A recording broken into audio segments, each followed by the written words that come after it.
आज का सुविचार है कि गलती करना कतई गलत नहीं। गलतियाँ सबसे होती है, लेकिन गलतियों से सबक ना लेना सबसे बड़ी भूल है।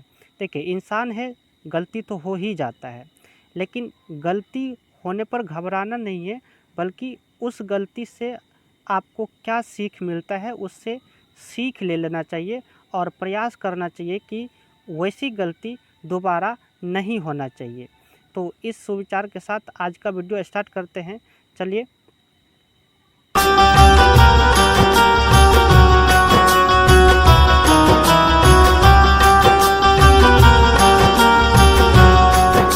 डर कर नौका पार नहीं होती, कोशिश करने वालों की कभी हार नहीं होती। नन्ही चींटी जब दाना लेकर चलती है, चढ़ती दीवारों पर 100 बार फिसलती है।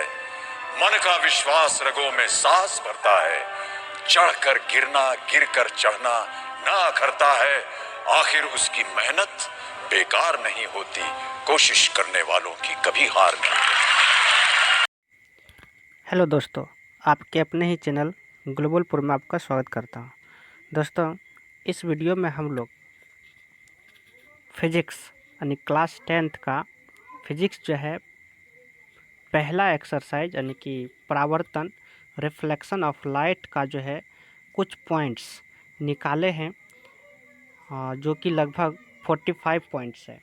अगर इस सभी पॉइंट्स को आप सही तरीके से पढ़ लेते हैं, समझ लेते हैं, तो लगभग जितना भी एग्ज़ाम में क्वेश्चन आएगा इस अध्याय से, तो इसी के अंदर रहेगा। इससे बाहर बहुत कम चांस रहेगा कि इससे बाहर ऑब्जेक्टिव पूछा जाएगा। इसी तरह लगभग प्रत्येक चैप्टर में आपको जितना भी पॉइंट्स बनेगा, इम्पोर्टेंट्स पॉइंट्स, वो निकाल के पीडीएफ प्रोवाइड करेंगे। उसके बाद उसका ऑब्जेक्टिव भी बना के देंगे। ऑफलाइन क्लास चलता है तो थोड़ा सा समय कम मिलता है, कोशिश करेंगे फिर भी आपको प्रत्येक विषय का पीडीएफ प्लस ऑब्जेक्टिव क्वेश्चन का वीडियो आप तक मिलते रहे। तो इसमें जो हम लोग आज टॉपिक है रिफ्लेक्शन ऑफ लाइट का, उसमें 45 ऑब्जेक्टिव पॉइंट्स बनाए हैं। उस पॉइंट्स को देखते हैं और आप लोग हमें कमेंट्स में बताइएगा कि इस 45 पॉइंट्स में आप लोग कितना जानते थे, वो हमें देख के बताइएगा कि कितना आपको मालूम था। और यह वीडियो आपको कैसा लगा वो हमें कमेंट्स में बताइए। फिर इसी तरह आगे का वीडियो बहुत जल्द बना के डालेंगे। तो चलिए स्टार्ट करते हैं और इसमें देखते हैं कि क्या क्या पॉइंट्स निकल सकता था पहला एक्सरसाइज का फिजिक्स का, जो कि हम निकाले हैं। तो पहला जो इसमें है पीडीएफ बनाए हैं, और इस पीडीएफ को जिसको लेना होगा वो पर्सनल व्हाट्सअप कीजिएगा, उस पर हम भेज देंगे, नहीं तो ग्रुप में भी सेंड कर देंगे बाद में। पहले वीडियो पूरा देख लीजिएगा, उसके बाद सेंड कर देंगे। तो चलिए स्टार्ट करते हैं पहला पॉइंट्स। और पहला पॉइंट्स क्या है, देखिए इसमें जो पहला पॉइंट्स लिए हैं हम, जो कि प्रकाश चैप्टर था। तो प्रकाश चैप्टर था, तो प्रकाश क्या होता है, तो इसलिए प्रकाश सिंपली वे में याद रखना है कि प्रकाश एक ऊर्जा है, सिंपल। अब दूसरा पॉइंट इसमें क्या आएगा, प्रकाश एक विद्युतीय चुंबकीय तरंग, अर्थात इसमें विद्युतीय एवं चुंबकीय दोनों गुण पाए जाते हैं। यानी प्रकाश, सूर्य प्रकाश जो रहता है या कोई भी प्रकाश, उसमें विद्युतीय और चुंबकीय दोनों गुण पाया जाता है। कहने का मतलब है प्रकाश में विद्युत और चुंबकीय उस दोनों गुण उसमें मौजूद होते हैं। तीसरा पॉइंट्स जो है, प्रकाश को हम लोग नहीं देख सकते हैं, बल्कि प्रकाश की उपस्थिति में किसी वस्तु को देखा जा सकता है। हाँ दोस्तों, ये चीज़ ध्यान रखिएगा कि अगर कोई पूछता है आपसे कि क्या प्रकाश को हम लोग देख सकते हैं, तो बोलना है नहीं, क्योंकि प्रकाश अनविजिबल होता है, प्रकाश को हम लोग नहीं देख सकते, बल्कि प्रकाश की उपस्थिति में किसी वस्तु को देखा जा सकता है। चौथा पॉइंट है, प्रकाश हमेशा सीधी रेखा में गमन करती है। यानी ये तो आप लोग पहले से भी जानते होंगे कि प्रकाश हमेशा सीधी रेखा में गमन करता है। हाँ, यूट्यूब पर कुछ विद्यार्थी का कहना है कि आपका चैनल नहीं मिलता है, तो अगर मेरे चैनल पर जाना है, पता नहीं हो तो करना क्या, आपको सर्च कर लेना है, सर्च मेरा नाम कर लेना है, यानी मेरा नाम चंदन कुमार है। तो आपको करना क्या है,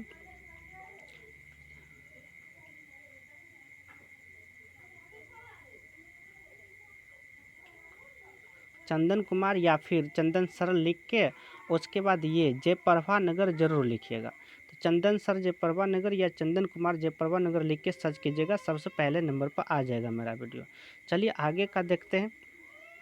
इसमें जो है आगे क्या है, देखिए 5 नंबर, 5 में है कि प्रकाश को गमन करने के लिए माध्यम की आवश्यकता हो, माध्यम की आवश्यकता इधर माध्यम की आवश्यकता नहीं होती है, यहाँ नहीं होना चाहिए, वो छोड़ गलती हो गया, मिस्टेक हो गया कि प्रकाश को गमन करने के लिए माध्यम की आवश्यकता इस बीच में नहीं छूट गया है। तो आप लोग इसको सुधार कर लीजिएगा कि प्रकाश को गमन करने के लिए माध्यम की आवश्यकता नहीं होती है। छठा पॉइंट्स जो है, प्रकाश की चाल हवा, निर्वात एवं शून्य में समान होती है। देखिए शून्य क्या है, एक तरह से निर्वात का ही बात होता है, मतलब जहाँ हवा भी नहीं है अर्थात शून्य। तो प्रकाश की चाल अगर आपको हवा में पूछे या निर्वात में पूछे या शून्य पूछे तो वो सब में बराबर होता है। तो वो कितना होता है, तो वो होता है 3 गुना 10⁻8 मीटर प्रति सेकेंड होता है। तो प्रकाश की चाल हवा बोले या निर्वात बोले या शून्य में 3 गुना 10⁸ मीटर प्रति सेकेंड होता है। इसी को जब किलोमीटर में बदलिएगा तो किलोमीटर में हो जाता है, किलोमीटर में 3 लाख किलोमीटर प्रति सेकेंड हो जाता है। तो अगर आपको किलोमीटर में पूछता है तो वो हो जाएगा 3 लाख किलोमीटर प्रति सेकेंड प्रकाश की चाल। आगे देखते हैं 7 नंबर,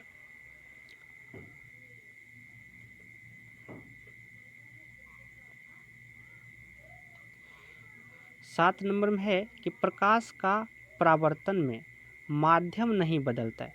हाँ जी, प्रकाश के परावर्तन में जो है माध्यम नहीं बदलता। क्यों? प्रकाश देखिए अगर इसके ऊपर से आया तो पुनः इसके ऊपर ही लौटता है, तो इसलिए इसमें माध्यम चेंज नहीं होता है, जिस माध्यम से आता है पुनः उसी माध्यम में लौट जाता है। तो ये चीज़ ध्यान रखना, प्रकाश के परावर्तन माध्यम नहीं बदलता है। 8वां है कि प्रकाश का परावर्तन के 2 नियम होते हैं। ये सब आप लोग जानते होंगे, प्रकाश के परावर्तन के 2 नियम होते हैं, तो ये ऑब्जेक्टिव में डायरेक्ट पूछा जाता है। और 9 में है कि प्रकाश का परावर्तन के दूसरे नियम से आपतन कोण बराबर परावर्तन कोण, जो कि ये भी बहुत बार पूछा गया है ऑब्जेक्टिव में। 10वां है किसी भी वस्तु को हम प्रकाश के परावर्तन के कारण ही देख सकते हैं।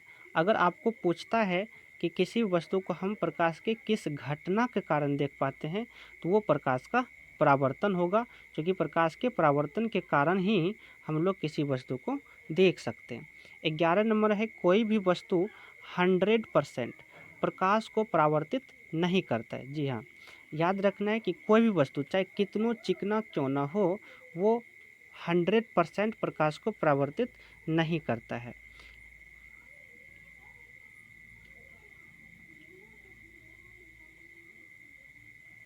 12 नंबर में है कि किसी भी वस्तु का चमक उसके द्वारा परावर्तित प्रकाश पर निर्भर करता है।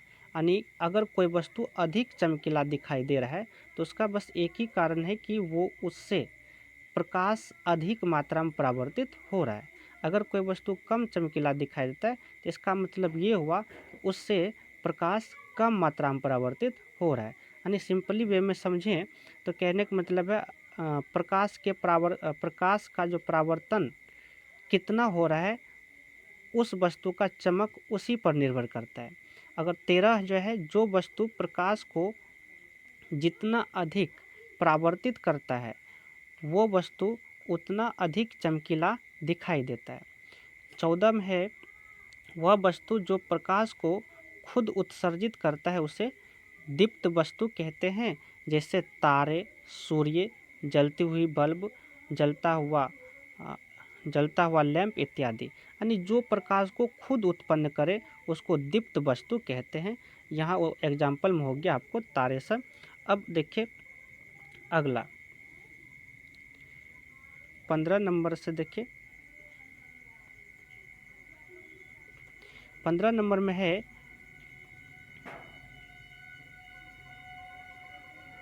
15 नंबर में कि जो वस्तु प्रकाश को खुद उत्सर्जित नहीं करती है उसे अदीप्त वस्तु कहते हैं।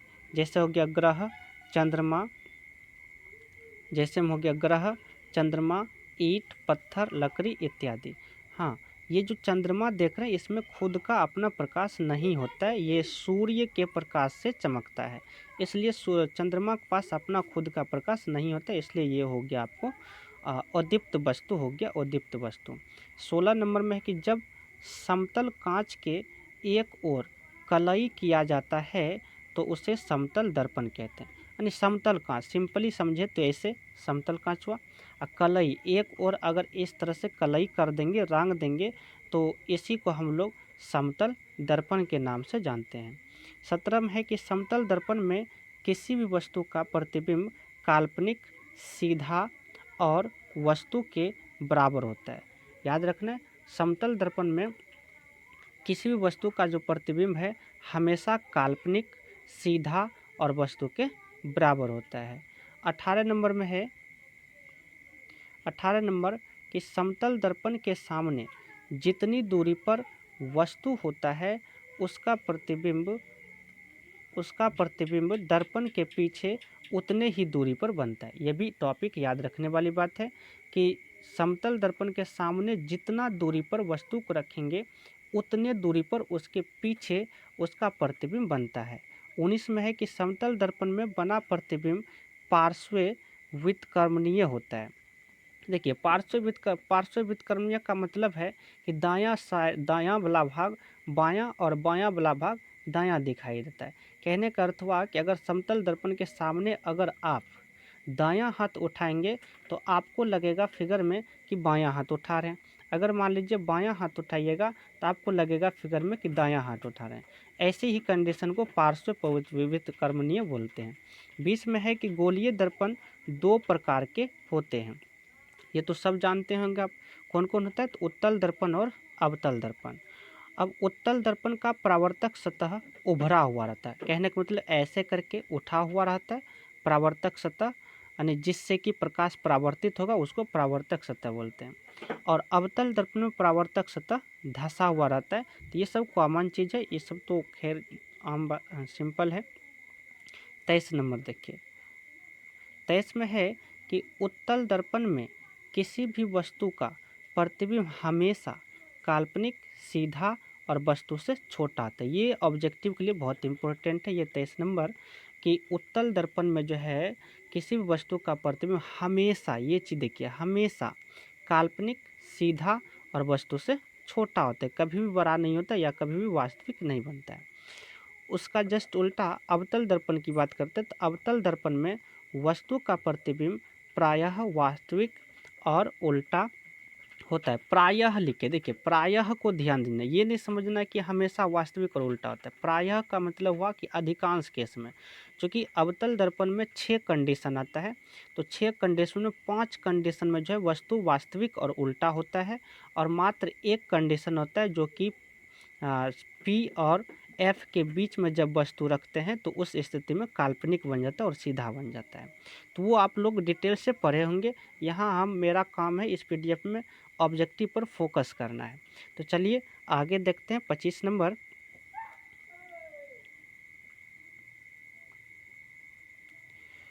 25 नंबर में कह रहा है कि अवतल दर्पण के सामने जब वस्तु सी पर होता है तो उसका प्रतिबिंब सी पर ही बनता है जो वस्तु के बराबर होता है। ये देखिए 6 स्थिति में ये एक स्थिति है कि वस्तु कहाँ रखें। इसको हम इसलिए लिख दिए कि ये अक्सर पूछा जाता है कि अवतल दर्पण में वस्तु को कहाँ रखें कि उसका प्रतिबिंब वस्तु के बराबर बने। तो अवतल दर्पण में वस्तु को सी पर रखने पर जो है उसका प्रतिबिंब वस्तु के बराबर भी बनता है, वास्तविक उल्टा होता है। 26 में है कि अवतल दर्पण के सामने जब वस्तु P तथा F के बीच होता है तो उसका प्रतिबिंब काल्पनिक, सीधा और वस्तु से बड़ा होता है। देखिए यही एक ऐसा स्थिति है अवतल दर्पण में जो P तथा F के बीच रखने पर उसका प्रतिबिंब काल्पनिक बनेगा, सीधा बनेगा और बड़ा बनेगा। बाकी बात 5 स्थिति में वो वास्तविक और उल्टा होता है। 27 नंबर में है कि गोलीय दर्पण में वक्रता त्रिज्या फोकस दूरी के 2 गुनी होती है। अर्थात इसको संक्षेप में समझें कि वक्रता त्रिज्या r जो होता है वो फोकस दूरी के 2 गुना यानी 2f, तो r बराबर हो गया 2f। इसी को उल्टाइएगा तो f बराबर हो जाएगा r/2। तो ये कभी कभी घुमा के पूछ देता है। हम लिखे गोलीय दर्पण में वक्रता त्रिज्या फोकस दूरी के 2 गुनी होते हैं। कभी कभी क्या होता है कि फोकस दूरी वक्रता त्रिज्या की डैश होती है, ऐसे करके देता है। तो फोकस दूरी जो वक्रता त्रिज्या की आधी हो जाएगा, जो कि आगे शायद लिखे भी हैं। 28 में है कि उत्तल दर्पण की फोकस दूरी और वक्रता त्रिज्या हमेशा धनात्मक होती है। देखिए ये भी याद रखने वाली बात है, चिन्ह परिपाटी होता है। चिन्ह परिपाटी को जब आप लोग पढ़े होंगे तो वहाँ क्लियर हुआ होगा कि चिन्ह परिपाटी क्या होता है। तो उसी नियम के अनुसार उत्तल दर्पण में जो है फोकस दूरी और वक्रता त्रिज्या हमेशा धनात्मक होता है। देखिए इसको सिंपली समझे तो देखिए उत्तल दर्पण इस तरह से होता है, तो सिंपल याद रखना, इधर जो भी दूरी मापाएगा वो प्लस होगा और इधर जो भी मापाएगा वो माइनस होगा। तो इसका जो है इधरे होता है वक्रता त्रिज्या, इधरे होता है फोकस दूरी, तो इसलिए ये हमेशा क्या होता है, धनात्मक होता है। 29 में है कि अवतल दर्पण की फोकस दूरी और वक्रता त्रिज्या हमेशा ऋणात्मक होता है। देखिए उत्तल दर्पण तो कुछ इस तरह से होता है, तो इसमें जो वक्रता त्रिज्या और फोकस दूरी दोनों इधर होता है, इसलिए इधर क्या होगा, हमेशा ऋणात्मक। तो याद रखना अवतल दर्पण की फोकस दूरी और वक्रता त्रिज्या हमेशा ऋणात्मक होती है, अवतल की धनात्मक। 30 में है कि वस्तु की दूरी हमेशा ऋणात्मक होती है। ये चीज़ तो याद ही रखना, चाहे कोई भी दर्पण हो, उत्तल हो, अवतल हो, समतल हो, कोई भी दर्पण हो, वस्तु की दूरी हमेशा जो है वो ऋणात्मक लिया जाता है।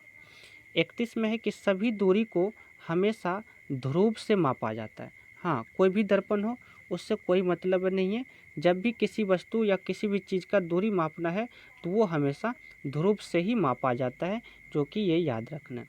उसके बाद 32 में है प्रतिबिंब की ऊंचाई वस्तु की ऊंचाई के अनुपात को आवर्धन कहते हैं।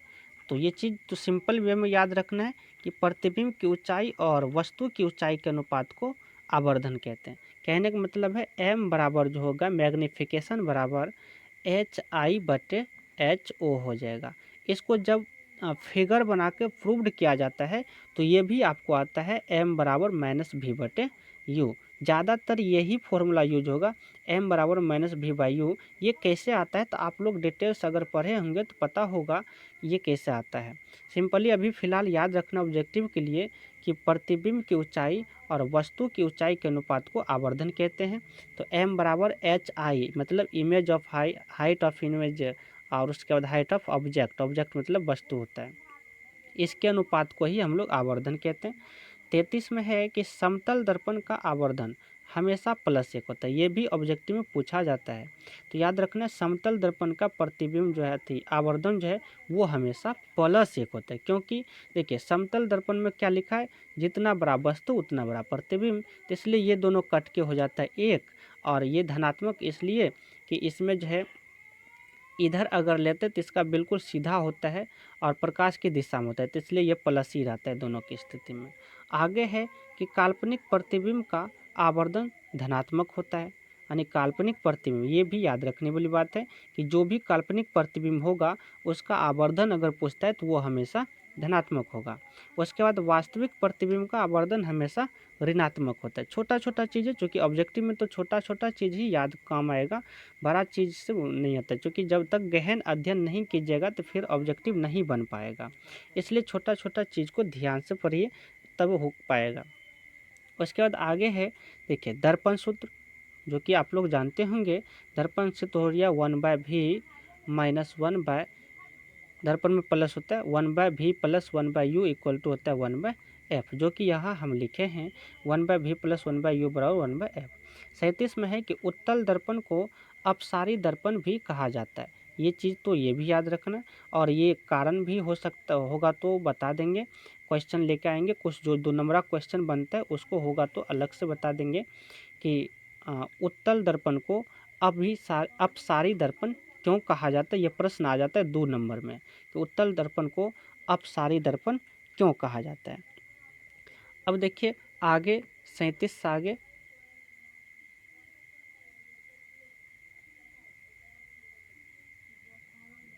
38 में है कि अवतल दर्पण को अभिसारी दर्पण कहा जाता है। यहाँ भी क्वेश्चन आता है कि अवतल दर्पण को अभिसारी दर्पण क्यों कहा जाता है, वो होगा तो अलग बता देंगे। फिलहाल बस इतना याद रखिए कि अवतल दर्पण को अभिसारी दर्पण भी कहा जाता है। 39 में है कि उत्तल दर्पण का दृष्टि क्षेत्र सबसे अधिक तथा अवतल दर्पण का दृष्टि क्षेत्र सबसे कम होता है। अब देखिए दृष्टि क्षेत्र क्या है, इसको सिंपल समझिए। जैसे मान लेते हैं वो, अब ये हो गया आपको उत्तल दर्पण, तो इसमें जो है अधिक से अधिक क्षेत्र दिखाई देगा, यानी अवतल उत्तल उत्तल दर्पण में अधिक से अधिक क्षेत्र दिखाई देगा। तो इसलिए उत्तल दर्पण का दृष्टि से सबसे अधिक, और अवतल दर्पण कुछ ऐसा होता है तो इसमें तो है कम से कम क्षेत्र दिखाई देगा, इसलिए इसका दृष्टि क्षेत्र सबसे कम होता है। और अब समतल दर्पण का ये दोनों के बीच होता है। 40 में है कि मोटर गाड़ी के साइड मिरर में उत्तल दर्पण का प्रयोग किया जाता है। हाँ, मोटर गाड़ी के साइड मिरर किसको कहते हैं, वो ड्राइवर का जो बगल में अक्सर रहता है वो मिरर, जिसमें कि ड्राइवर हमेशा देखते रहता है पीछे का कोई भी गाड़ी को, तो उसको कहते हैं साइड मिरर, यानी कि मोटर गाड़ी। तो मोटर गाड़ी के साइड मिरर में जो है हमेशा उत्तल दर्पण का प्रयोग किया जाता है। 41 देखिए, 41 क्या है,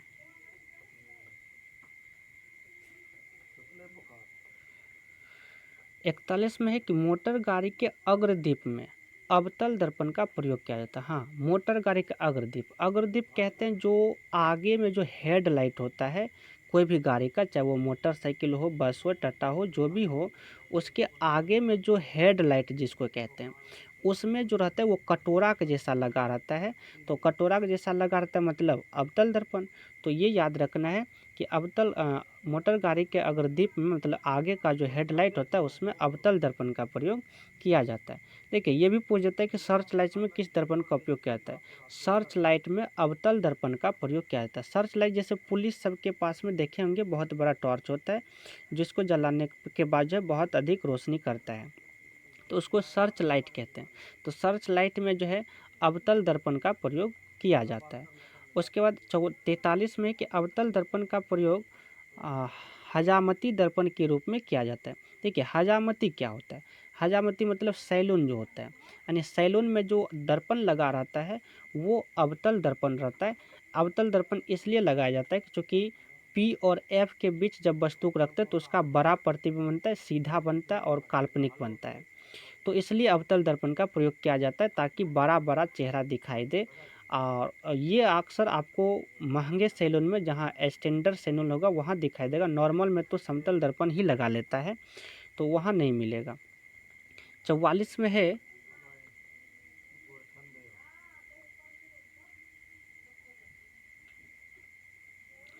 44 में है कि सोलर कुकर में अवतल दर्पण का प्रयोग किया जाता है। ये भी 1 नंबर में बहुत इम्पोर्टेंट है कि सोलर कुकर में अवतल दर्पण का प्रयोग किया जाता है।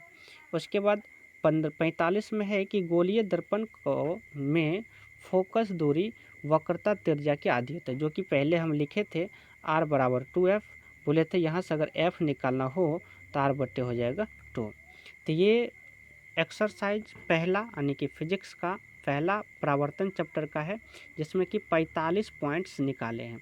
अगर इस 45 पॉइंट्स को आप सही से देख लीजिएगा तो उम्मीद है कि इससे एक भी क्वेश्चन बाहर नहीं रहेगा। अब इसी तरह हम अध्याय 2 का यानी कि रिफ्रैक्शन का, अपवर्तन का भी बनाएंगे। सब अध्याय का अलग अलग बना के डाल देंगे जिससे कि आप लोग को कोई परेशानी नहीं हो ऑब्जेक्टिव बनाने में, क्योंकि आप लोग को पता है कि अधिकांश यानी कि 50-50 ऑब्जेक्टिव हो चुका है। अगर ऑब्जेक्टिव सही से आपका एग्ज़ाम चल गया तो निश्चित है कि आपको कितना कम आएगा तो 60 प्लस ही रहेगा अगर ऑब्जेक्टिव सही से चल गया एग्ज़ाम तब। तो मिलेंगे अगले वीडियो में, तब तक के लिए धन्यवाद।